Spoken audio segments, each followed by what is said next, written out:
Welcome to the Salmon Runs YouTube. Enjoy the video. In this video, I will explain how to make zero alcohol beer. First, let's explore the two primary approaches you can take. One method involves limiting alcohol production from the start, while the other focuses on removing alcohol after a standard brew. We'll cover the key steps for each, ensuring you understand how to achieve a delicious, low-alcohol beverage.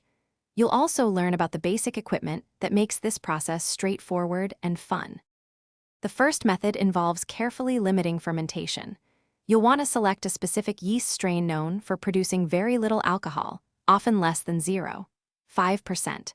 Maintaining a lower fermentation temperature, ideally around 60 degrees Fahrenheit, also helps.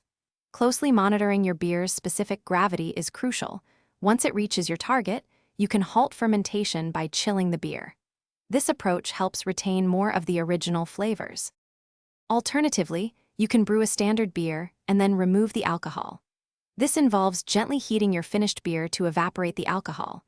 You'll want to maintain a temperature between 170 and 175 degrees Fahrenheit, as alcohol evaporates at a lower temperature than water.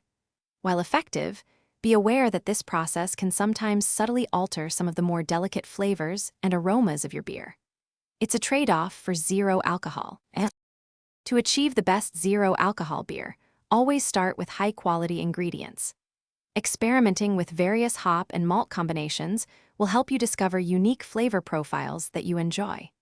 Most importantly, meticulous sanitation throughout your brewing process is essential to prevent any unwanted off flavors or spoilage.